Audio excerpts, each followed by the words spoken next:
Yo, what up YouTube? What up, man? Here back with another video. So here's the update video I promised you guys was gonna happen with the coupe and what's going on. So today we're just coming to the shop to get a little update and what's going on with all that.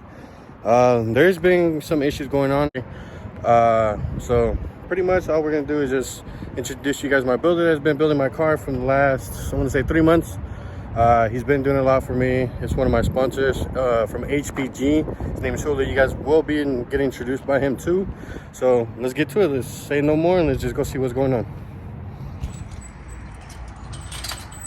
So if you guys need any work or anything, make sure you hit him up.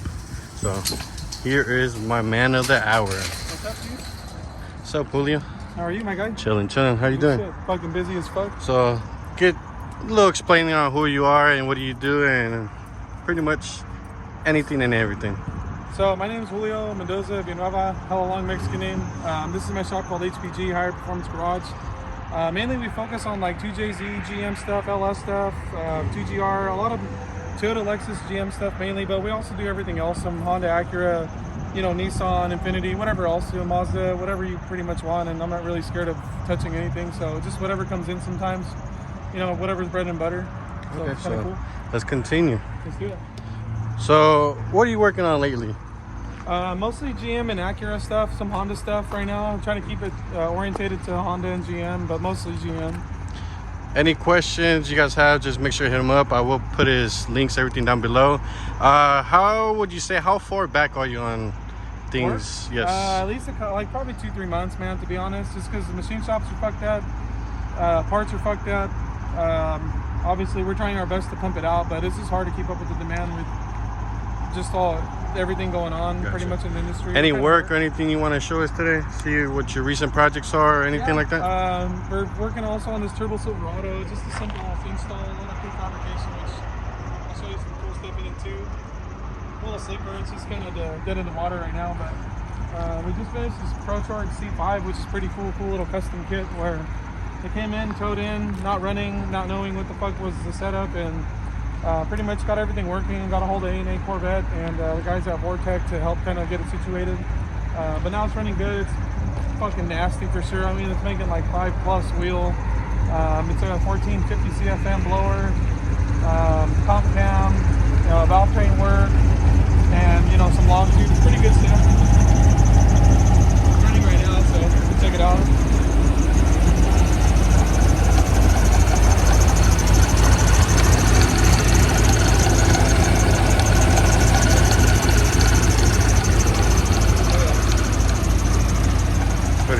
Pretty sick.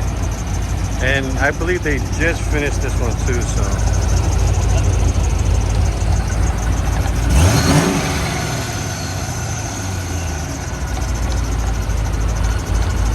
They just finished this one.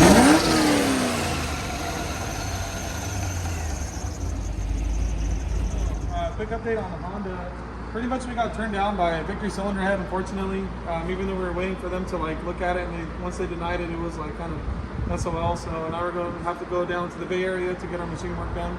But they'll take care of us, and from there we can kind of get this thing finished up. As far as the fuel system. So for a lot of people that have been asking an update on it, he is going to go through right now on what he's done, and he just said we're waiting basically on the head, and that's pretty much it for the build. So I'm going to let him continue and see exactly what he's done. So basically we're going to be running a dash 10 filter, 100 micron, 440-85 compatible fuel pump, all dash 10, so dash 6 feet, dash 10 out. It's going to be on a 50 amp relay, so it's right now this is just for testing purposes, but we found out this thing had a leak, so replaced the fitting with the Red Horse fitting. Let's see, so it's pretty straightforward. It's just, you know, kind of a standalone pump setup. It's going to be chassis mounted using just simple hose clamps, and probably going to box it out. I don't know yet, we'll figure it out once we get there. But for the most part, it's, you know, close to being done. All of it's all ran. So from tank in and tank out, you can see the fuel line comes up from here. It's mounted through the chassis, nice and tucked as possible. So it's like not lower than the frame, you know, maybe here, but we can just fuck with it.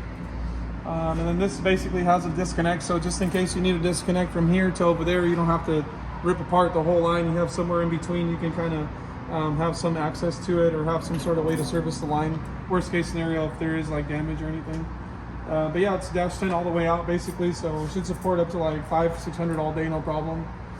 And then same thing with the bottom end. I mean, this was built by a friend of mine, and the head I'm doing myself, doing a basically race port for valves, for a full valve train, retainers, base, keepers, seals, all of it's all for really good baller stuff. So it should support whatever, pretty much the head can support whatever power you kind of want to put down for a street car. And if a lot of people don't know what kind of pump that is or anything like that, can you let them know? Yeah, it's basically it's a Most Plus fuel pump. They are almost identical to AEM, and I believe they're made by the same company. So the price of getting that pump versus an AEM and having the reliability as like an AEM pump is enough for like a street car.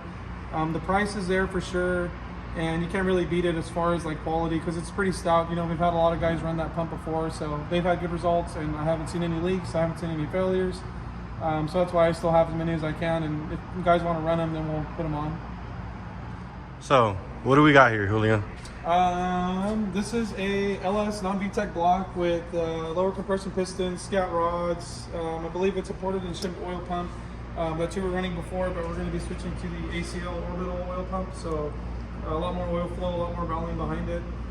This we're going to finish porting too. I already ported the head, the full for valve train in it.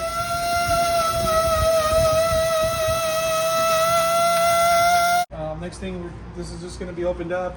All this will be smoothened out. These will be gasket matched.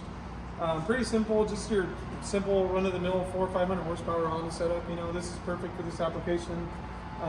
You can always get a spacer too if you want to add more volume in here if you decide to, and then run the really short runner. But this is fine for even a boosted application. This is the same tranny that you had for a little while, right? Yes, that's the same tranny I've been running for 4 or 5 years now. Stout. It's a blessed one. Harness, carrot top mounts, speed factory fuel rail, speed factory intercooler, speed factory radiator with fans on. PLM. PLM. Very similar. But yeah, so pretty much simple, you know, 450 wheel, at least 450 wheel. I'd be pissed off if it's less than that. And you don't make money. So, but yeah, it's pretty cool, pretty good setup. So this is his basic setup here. It's real simple. It's more of like a stage 2 port or almost stage 3 where we go oversized, but this isn't too big. It's enough for the application. Valve train should hold probably 800 on these valves. These guides are, you know, a little bit softer material, so they won't last as long as the OEM one, but they're pretty stout for the application. Everything's all for valves, guides, seals, bases, springs, retainers. Pretty much full for a valve train. I mean, these can hold like 800 all day, you know, so it's not bad, flat valve. And on something like this, what is the price range that you're charging? For something like this, we'll spend like 7 or 8 hours on a head. So I'm trying to keep it between like 600 and 800 realistic price because it is expensive top rate. So, you know, something like this with bowl blending, complete casting removal, you know, sharpening the Siamese edge, you know, basically your full port where everything's totally smooth. You gasket match it and even go slightly over if you wanted to, because you can go over this one more time for like a real race port. But obviously the budget, it just all comes down to budget and how much power you're looking for. Yeah, because you don't want to go too big and then you end up losing a little bit of velocity. So there's a lot of ways to do it. Sorry.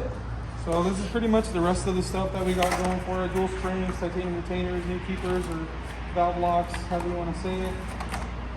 All your Speed Factory stuff, new turbo, gaskets, you know, Golden Eagle. Speed Factory to Alpha Injection. Never ran them before, but gonna give them a try. Fat Kid hooked me up on those, so decided to go that route. And then, you know, I had to come in with the custom ECU cover. Sick. But yeah, let's show them the rest of the shop, see what you got. Cool. This is a customer C5 we're actually doing a Texas Speed Camlon, Texas Speed dual valve springs, Texas Speed retainers, Michigan liquid, Michigan push rods. Actually, I think these are Michigan if I'm right. LO7 style lifters. Your basic cam setup. This is just a real simple drop in. I am porting the heads on this one too though, so it should be pretty stout. Ported heads, all full top end gaskets, BTR head gaskets, Velcro head bolts. Nothing too crazy, something kind of light. This is just a simple street daily. What else we got around here? Ford Focus overheated, blew the motor, so now we're just getting a replacement engine for it, which is kind of hard to get because everything is like $3 to $4 grand for that motor, which is pretty expensive. I got my pink box, breast cancer awareness, high advocate, other box, old stuff. That's kind of the cooler side. This is the before we go in there. It's a little messy. What's in there? Give us a hint. About $200,000+ in cars that are getting built. Y'all hear that? All right, let's see what it is. Let's see. So this we're building. Sheesh. Yeah, 71 split nose. And then, Is that a fucking Tomed doc? 71 Camaro. That's badass. This is actually at the machine shop where your head's going to be maybe going to, most likely. The blueprint engine right here is 0 miles. It's basically a OEM built, rebuilt motor, and it's got all the accessories in it. We're doing a AC, Holley fuel system or Holley engine management. It's already got the Willwood brakes. It's got fixed calipers all the way around. This has been a frame off rust though. It came to us pretty much 80-70% completed, so we're just doing all the wiring, all the hard stuff, all the plumbing in it. Pretty stout. This should be pretty fucking fast. That's badass. Yeah, and then there's our fabrication area. It's kind of messy right now, but I mean, this is the high production shop too, so this is actually your brother's stuff right here. Oh yeah. Pretty cool. So we're just Pretty soon we'll make a video on my brother's little Infinity. I mean, it's not that much, but hey, he's trying, and he's trying to keep up with the big dogs, trying to do it in style though, because he loves the AC and all that. But yeah, so it's kind of cool. Just aluminum fan shroud, machine motor radiator, which took 6 months to get. I heard. You know, my cousin CJ, we're doing a build on. It's pretty interesting. And then we just got like our t-shirt stuff to start making merch. Oh, okay. Kind of dirty, but we just got it for free. I'm not gonna complain. I could just, you know, obviously make it work, and then hopefully start making some HPG shirt for you guys, because everyone's asking about it. Stickers, hats, shirts. Like, we're gonna have to jump on it soon. Can't wait for that. I know. So we just got a lot going on over here at HPG, don't we? Yeah, so I mean, I'm not really like focused on one thing besides Toyota and GM, which these show kind of what I like to do more. Some of these projects may take weeks to months depending on parts availability and my time, plus machine work, so it kind of varies. I wish I had a time frame, but it's not really that easy anymore nowadays, so it's hard to meet that. So just like you said, honestly right now we're just literally waiting on machine shop. The machine shop did have my head for, I want to say, what, a week and a half maybe? Yeah, around. So pretty much this shit is pretty much done. We're just waiting on machine shop, and hopefully we can get it by, when is the import face-off? August 20th, 22nd. I'm trying to make it, so hopefully we make it there, and hope to see you guys there. Peace.